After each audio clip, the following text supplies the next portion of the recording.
Olá, olá, olá, galerinha, queridas almas, infinitas de luz, como é que vocês estão? Sejam todos muito bem-vindos, bem-vindas. Mais uma vez, você está no Espaço Gratidão. Eu sou o Felipe Santos e vamos aí para o nosso segundo episódio da série Conhecendo o Tarô. E hoje nós vamos falar da estrutura do tarô. Vamos falar das naipes, vamos falar dos números, das cores, tudo de uma maneira mais só para vocês entenderem um pouco mais quando algum tarólogo disser para vocês, quando eles passarem as informações. Mas lembrando, tem coisas que não são regras naquilo que eu vou dizer para você, mas farei questão de deixar bem explícito para vocês aquilo que é regra e aquilo que não é regra, ok? Bora lá então. Mas antes de falar para vocês sobre a estrutura do tarô, sobre as informações que eu vou passar para vocês, é muito importante que a gente entenda que existem tarólogos, oraculistas, cartomantes, que leem estritamente de forma técnica, alguns leem estritamente de forma intuitiva e há aqueles que também leem de forma intuitiva e técnica. Isso é muito importante, porque em suma, não existe uma regra que determine que você tem que ler só de forma técnica ou só de forma intuitiva, ou que você tem que usar os dois. O importante é você se conectar com aquela pessoa que está transmitindo a informação para você e a pessoa que está fazendo a leitura confiar no método, na maneira que ela está utilizando para ler essas cartas. Beleza? E assim, galerinha, como eu falei para vocês lá no vídeo anterior, qual que é a estrutura suma, vamos dizer assim, do tarô? Todo tarô possui 78 arcanos, sendo 22 maiores e 56 menores. Os arcanos maiores, eles vão representar eventos significativos, lições de vida, princípios universais, espirituais e práticos da vida também. Por exemplo, a torre. Muita gente, por exemplo, sente um certo medo ou uma certa repulsa em relação a ela, mas a torre ela é uma intervenção divina para que a gente aprenda, para que a gente cresça e para que a gente tenha uma vida melhor. Às vezes, quando a gente não está querendo fazer aquilo que tem que ser feito, a espiritualidade vem e intervém. E há também arcanos como, por exemplo, a justiça, a roda da fortuna, o julgamento. E esses daqui são só alguns dos exemplos. Também são intervenções divinas, que também são mensagens da espiritualidade sobre aquilo que devemos fazer no amor. Porque tem aqueles eventos que se a gente não faz no amor, a gente vai fazer na dor. Então ressalto mais uma vez que o papel principal do tarô não é fazer previsão de futuro, mas orientar e direcionar a cada um de nós no caminho que nos compete, para que a gente avance, ascensione, para que a gente chegue mais perto ali do nosso propósito de vida, do nosso caminho divino, beleza?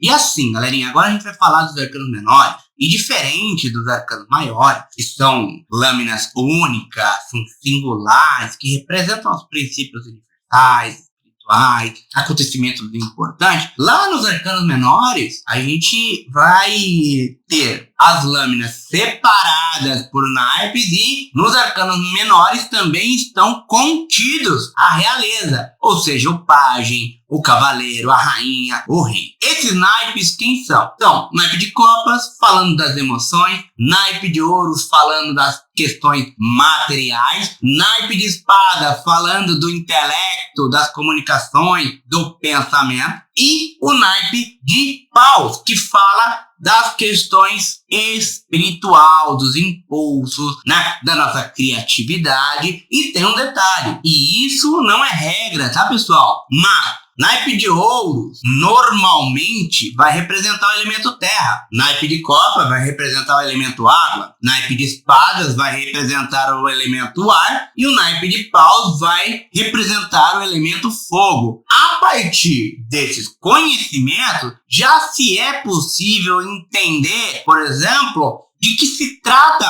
uma determinada lâmina, principalmente quando a gente vai ali para o tarô de Rider-Waite, por exemplo, que são todas estritamente figuras, diferente do tarô de Marsteller, que são mais símbolos, mais geometrias, enfim. E vamos então às cores, pessoal. As cores, elas têm um papel fundamental também em cada uma das lâminas, numa leitura, numa tiragem, inclusive a partir dos elementos, né, da cromoterapia, das cores, a gente consegue entender também um monte de aspectos que estão sendo ali retratados através da leitura. Então vamos lá, pessoal, falar aí da cor vermelha. Vermelho representa paixão, energia, impulso, ação, aterramento, por exemplo. O vermelho, ele vai trazer também um ímpeto muito grande em cada uma das pessoas. O vermelho, ele é uma cor viva, ativa.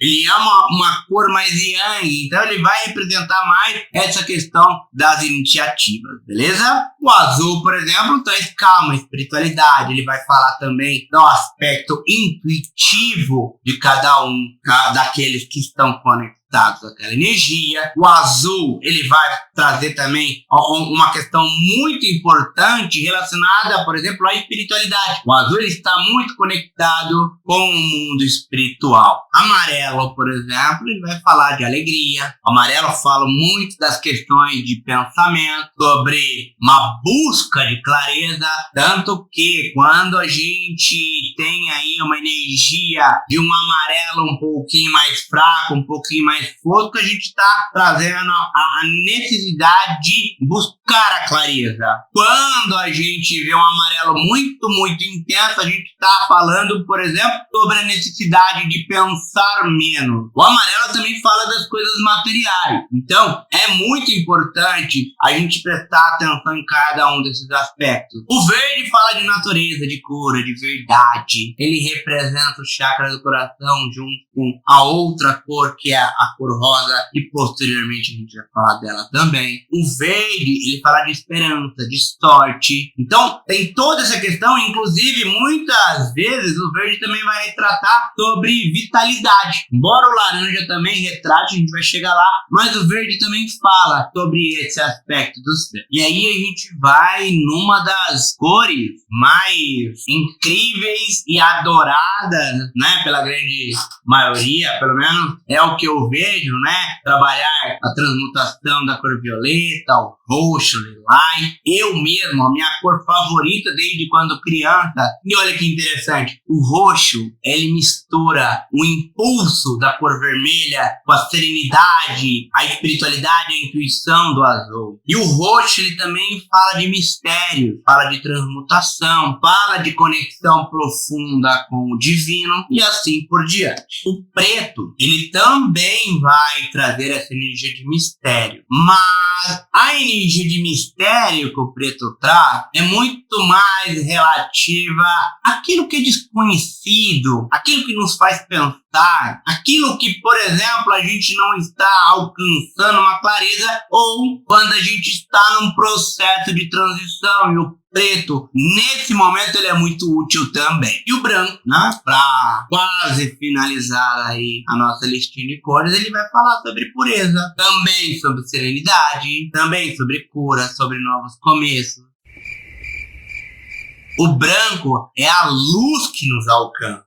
Então ele traz ali a clareza, ele traz a transmutação, ele traz praticamente todas as energias, dado essa energia de pureza que o branco transmite, beleza? E por fim a gente chega na cor dourada. A cor dourada, ela vai representar o sucesso, a realização, a prosperidade, vai representar conquistas, recompensas, é a cor do ouro. Mas o dourado também é a cor da consciência crística, é a cor que retrata a consciência expandida e também uma conexão muito forte e profunda com o mundo espiritual. E sendo assim, a gente finaliza a questão das cores. Porém, mais uma vez, tudo isso que eu passei para vocês é uma regra? Não, é apenas uma base para que vocês entendam e comecem a compreender e linkar as informações. O mais importante de tudo é que você deixe as cores falar com você para que elas mesmas digam a você o que elas querem transmitir. A não ser que você seja aí um leitor um pouco pouco mais técnico, aí você vai realmente aprofundar naquilo que tecnicamente representa o significado de cada uma dessas cores. No mais, você vai simplesmente sentir e transmitir ou sentir e receber, ok? Vamos agora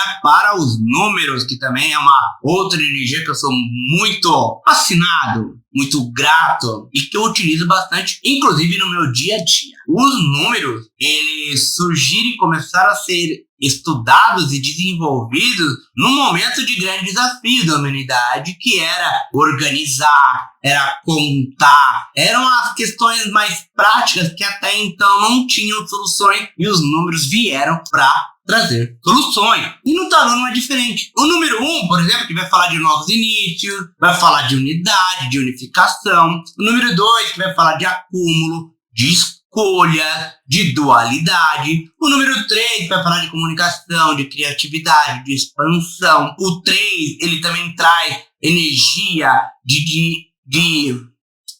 traz essa energia de crescimento. Ele denota ali um crescimento. O número 4, estabilidade, bases, conforto, segurança, família, tá? Então a gente vai começando a entender mais. Quando chega no 5, a gente vai trazer as energias de aventura, de mudanças, de transformações, porque o 5 também traz essa energia. O número 6 vai falar de amor incondicional, também vai falar de família, só que aí num outro aspecto, jamais um aspecto amoroso e não tão material ou não tão rígido, né? Não tão prático. O 6 ele vai falar do coletivo. O 7 ele retrata a perfeição divina, reflexos, espiritualidade, então, guiança, orientação. 7 ele determina muitos e muitos fatores que concluem essa perfeição na criação divina.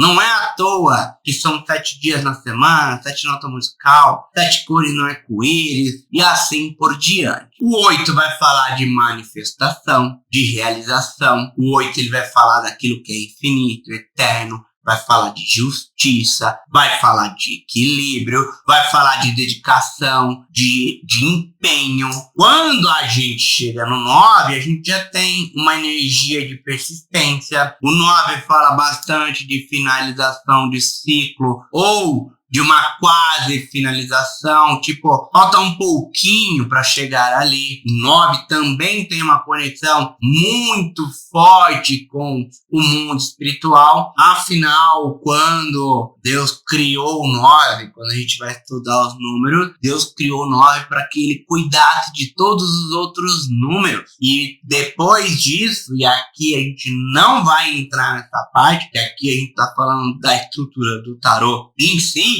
mas Deus, né, a fonte criadora, criou também o número 11 e o número 22, que são 2 números mestres que, em tese, vieram para auxiliar o número 9 a cuidar de todos os outros números. Para quem quiser saber mais, procura alguns vídeos sobre numerologia no YouTube, procura ler alguns artigos ou vem com a gente participar do Clube do Tarô. Daqui a pouco, no final do vídeo, não sai daí, eu vou falar sobre o Clube do Tarô para você. Chegamos ao 10. 10 é a completude, é a finalização, é a transição final, é quando a gente conclui um processo para entrar em outro. Afinal, tudo é cíclico. Para algo novo começar, algo velho tem que terminar. Por exemplo, você é solteiro e você começa a namorar. Finalizou-se o ciclo de solteiro. Começou-se o ciclo de namoro. Você vai namorando.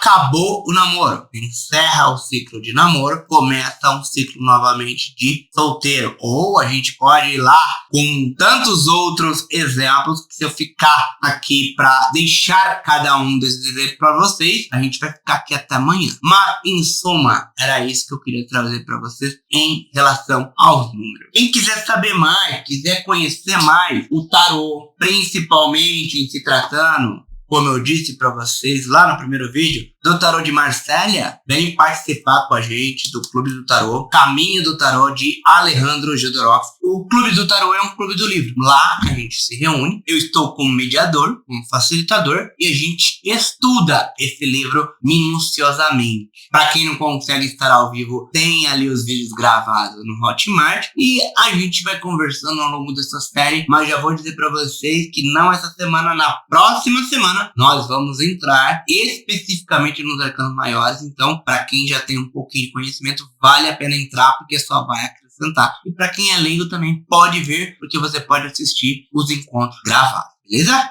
Um beijo no coração, não se esqueça de deixar o seu like, se inscrever no canal, comentar, compartilhar. Quem quiser aí deixar uma sugestão de tema, tirar alguma dúvida, perguntar algo sobre a série, sobre o tarô e não para o tarô, é muito bem-vindo. Bora lá. Namastê, gratidão, arro!